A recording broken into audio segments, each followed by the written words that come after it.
بسم اللہ الرحمن الرحیم والصلاة والسلام علی سید المرسلین والحمد للہ رب العالمین۔ آج ہم سورہ الطارق کے بارے میں بات کریں گے۔ یہ سورت مکی سورت ہے۔ اس سورت کا جو موضوع ہے وہ انسانی زندگی کی جو ابتدا ہے، یعنی اس کا جو آغاز ہے، اس کی بگننگ ہے، اس کے بارے میں ہے، اور ساتھ ساتھ میں جو اس کی انتہا ہے، یعنی اس کا انجام کیا ہے، اسے کہاں جانا ہے، اس کے بارے میں اس صورت میں بات کی گئی ہے۔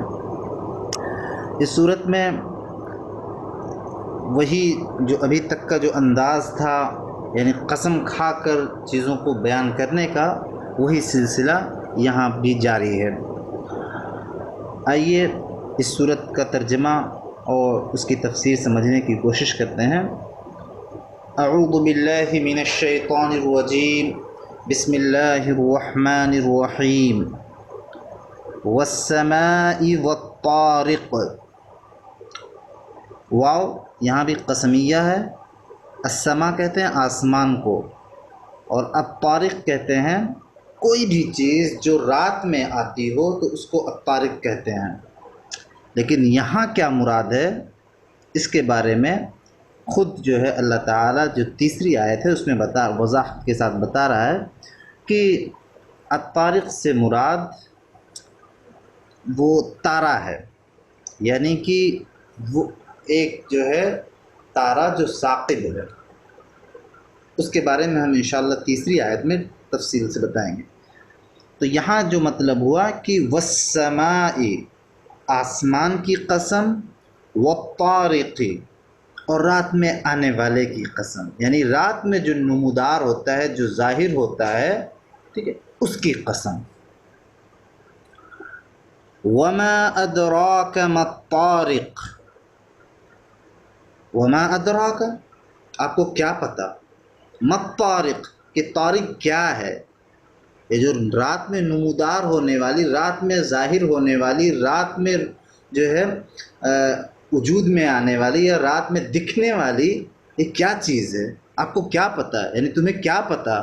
اللہ تعالیٰ کہہ رہا ہے کہ تمہیں کیا پتہ۔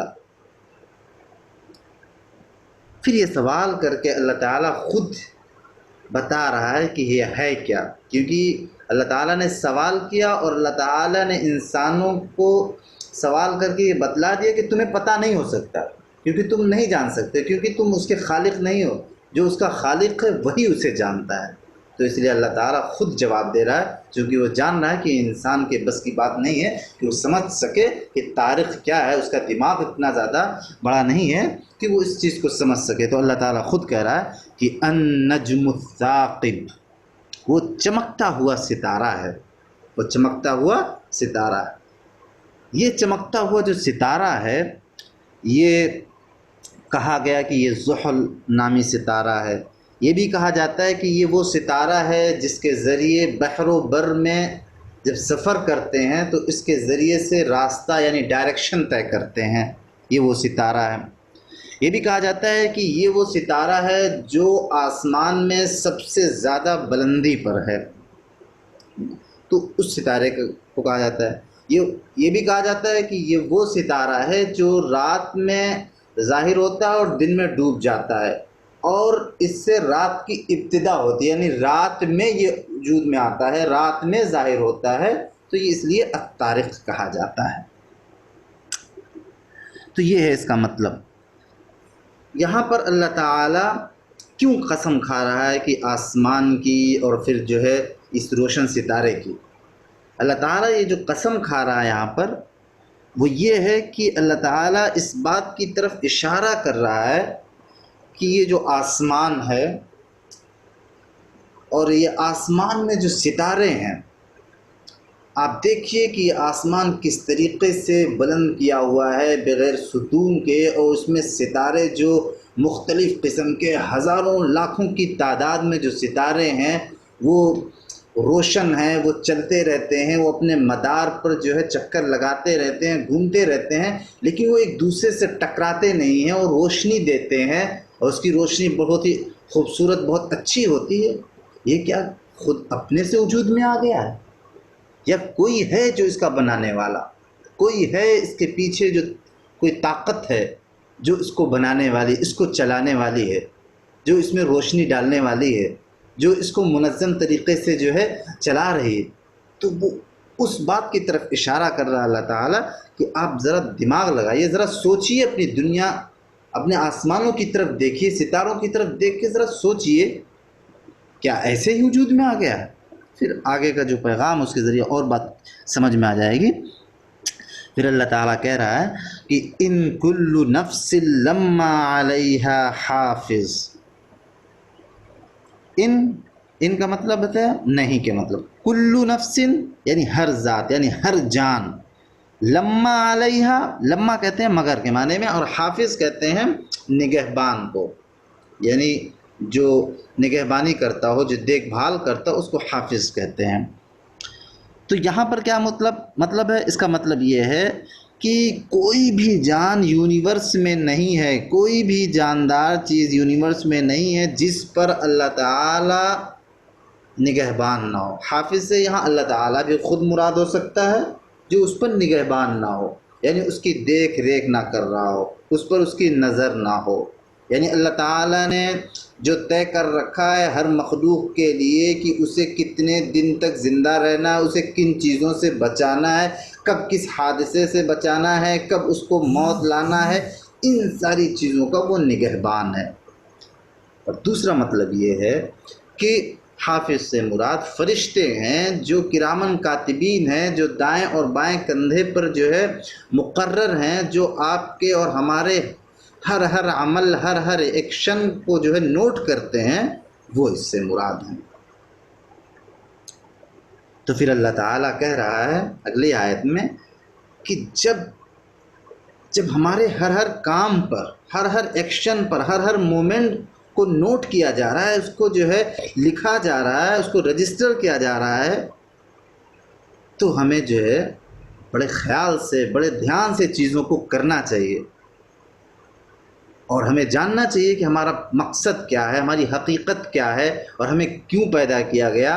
تو اللہ تعالیٰ کہہ رہا ہے کہ فَلْيَنظُرِ الْإِنسَانُ مِمَّ خُلِقَ، کہ انسان کو غور کرنا چاہیے، انسان کو دماغ لگانا چاہیے، فکر کرنی چاہیے کہ مما خلق، وہ کس سے پیدا ہوا۔ یعنی جب ہر بات نوٹ ہو رہی ہے تو اب ہمیں ضرورت یہ ہے کہ جو سب سے زیادہ امپورٹنٹ چیز ہے، سب سے زیادہ اہم چیز ہے، اس کے بارے میں جانیں۔ سب سے اہم چیز یہ کہ ہمارا وجود کیسے ہوا، ٹھیک ہے، تو اس کے بارے میں غور کریں۔ اس کا دوسرا مطلب یہ بھی ہوا کہ اس سے پہلے آپ نے دیکھا کہ آسمان کی بات ہوئی، تاروں کی بات ہوئی، جو ایکسٹرنل دنیا ہے سمجھ لیجئے، وہاں پر غور کرنے کے لیے کہا گیا، ٹھیک ہے، قسم کھا کے۔ تو وہاں پتہ چلا کہ ایک منظم طریقے سے دنیا چل رہی ہے، کوئی اس کے پیچھے طاقت ہے، کوئی قدرت ہے، تبھی وہ دنیا چل رہی ہوگی۔ تو اب انسان کو اپنی ذات میں، اپنے اوپر غور کرنا چاہیے۔ اگر وہ اپنی ذات میں بھی، اپنے نفس میں بھی اگر وہ غور کرے گا تو اسے پتہ چلے گا کہ یہ جو انسان بنا ہوا ہے یہ خود میں وجود میں نہیں آ گیا، اس کے پیچھے بھی کوئی ذات ہے، کوئی طاقت ہے، کوئی قدرت ہے۔ اور یہ انسان آپ جانتے ہیں کس سے پیدا ہوا؟ پھر وہ اللہ تعالیٰ آگے کی آیت میں بتا رہا ہے کہ خلق من ماء دافق، خلقہ وہ پیدا ہوا، ماں کہتے ہیں پانی کو، دافق اچھلنے والا پانی، یہاں مراد منی ہے، یعنی اسپم جو ہے وہ اس کے بارے میں بات ہو رہی ہے کہ وہ اسپم سے بنا ہوا ہے۔ اسپم جو بہت ہی حقیر، بہت ہی مطلب ایک طریقے سے ناپسندیدہ چیز، ٹھیک ہے، اور بالکل حقیر چیز سے پیدا ہوا ہے، یہ اس بات کی طرف اشارہ کیا جا رہا ہے۔ اور یہ کہاں سے پیدا ہوتا ہے، کہاں سے وجود میں آتا ہے، اس کے بارے میں اللہ تعالیٰ تذکرہ کر رہا ہے کہ یخرج من بین الصلب والترائب، یخرج نکلتا ہے، من بین الصلب یعنی پیٹھ سے، یعنی بیک بون سے، اور سینے سے۔ ترائب کہتے ہیں سینے کی جو ہڈیاں ہوتی ہیں اس کو ترائب کہتے ہیں، اور صلب کہتے ہیں بیک بون سے۔ اب اس کا مطلب یہ ہوا کہ اس کو جو یعنی اسپم کے، یعنی اوم کے جو وجود میں لانے کی جو بنیادی چیز ہے، یعنی جو اس کے پیچھے جو طاقت ہے سمجھ لیجئے، وہ بیک بون ہی ہے۔ اور ترائے بھی ہے. اس کا بہت بڑا رول ہوتا ہے اس چیز کے وجود میں لانے کے لیے، اس لیے اللہ تعالیٰ نے اس چیز کا ذکر کیا ہے. اِنَّهُ عَلَى رَجْعِهِ لَقَادِرٌ، یقیناً اللہ تعالیٰ اسے دوبارہ پیدا کرنے پر قادر. اب دیکھیے، اس سے پہلے اللہ تعالیٰ نے اپنی طاقت کا اظہار کر دیا آسمان کی طرف دکھلا کر، ستارے کی طرف جو ہے نظر دوڑوا کر. پھر اس کے بعد اللہ تعالیٰ نے انسان کی حقیریت پر، یعنی جو اس کی سمجھ لیجئے کہ کتنی معمولی چیز سے وہ پیدا ہوا، اللہ تعالیٰ نے کس طریقے سے اس کو پیدا کیا، اس کی طرف اشارہ کر کے یہ بھی بتلا دیا کہ تمہارا جو وجود ہے وہ میں نے کیا ہے، وہ بھی معمولی حقیر چیز سے. کیا تم اگر مر گئے، تمہاری وفات ہو گئی، تمہارا وجود ختم ہو گیا، تو کیا میں تمہیں دوبارہ زندہ نہیں کر سکتا؟ اللہ تعالیٰ اسی بات کی طرف جو ہے یہ لا رہا تھا کہ اللہ تعالیٰ قادر ہے انسان کو دوبارہ زندہ کرنے پر. جب اللہ تعالیٰ تمہارا جب وجود نہیں تھا تب قادر تھا تمہیں دنیا میں لانے کا. جب تمہارا وجود آ چکا، کیا اللہ تعالیٰ دوبارہ تمہیں موت دے کر نہیں وجود میں لا سکتا؟ بالکل لا سکتا ہے. وہ اللہ تعالیٰ جو آسمان کو بغیر ستون کے بنا سکتا ہے، چاند و ستاروں کو جو ہے ہزاروں لاکھوں کی تعداد میں منظم طریقے سے جو ہے روشن کر سکتا ہے، اور جو معمولی حقیر پانی سے جو ہے وہ ایک انسان بنا دیتا ہے، اس کی پرورش جو ہے وہ ماں کے جو ہے پیٹ میں کر دیتا ہے، وہ انسان کو پتہ بھی نہیں چلتا ہے کس طریقے سے اسے خوراک دے رہا ہے، اور پھر جو ہے اس کے اندر زندگی ڈال دیتا ہے. کیا وہ اللہ تعالیٰ تمہیں دوبارہ نہیں بنا سکتا؟ کیا اس پر قادر نہیں؟ اس بات کی طرف اشارہ کیا جا رہا. اور اس کا جو دوسرا مفہوم ہے وہ یہ بھی ہے کہ اللہ تعالیٰ تو اس قدر طاقتور ہے کہ یہ جو اسپم ہے جو باہر ایک بار آ جاتا ہے تو اللہ تعالیٰ اس بات پر بھی قادر ہے کہ اسے دوبارہ جو ہے وہ اندر داخل کر سکتا ہے. لیکن پھر اللہ تعالیٰ کہہ رہا ہے کہ یوم تبلی السرائر. اب یہاں پر اللہ تعالیٰ جو ہے پہلے بات ثابت کر دیا کہ تمہارا مبدأ کیا، یعنی تمہارا وجود کس طریقے سے ہوا، اور اس بات کی طرف بھی اشارہ کر دیا کہ میعاد یعنی کہ تمہیں دوبارہ زندہ کرنے پر قادر ہے.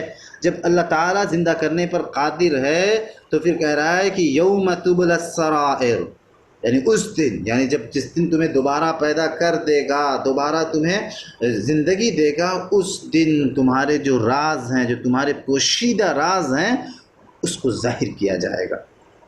یعنی کہ جو کچھ بھی تم دنیا میں کرتے ہو، جس کے بارے میں کسی کو پتہ نہیں چلتا، تمہاری جو نیت ہوتی ہے ہر کام کے پیچھے، اللہ تعالیٰ ان ساری نیتوں کو، ان سارے جو ہے تمہارے پوشیدہ اعمال کو ظاہر کر دے. تبلا کہتے ہیں ظاہر کرنا، السرائر کہتے ہیں راز کو.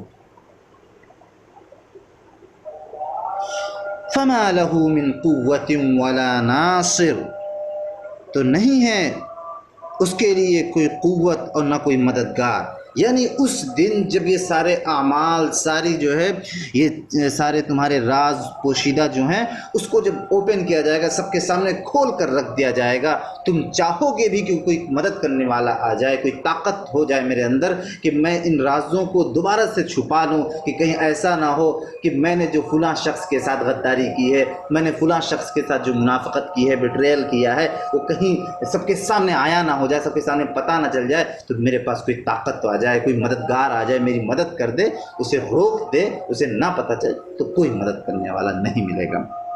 یہ اس کا مطلب ہوا.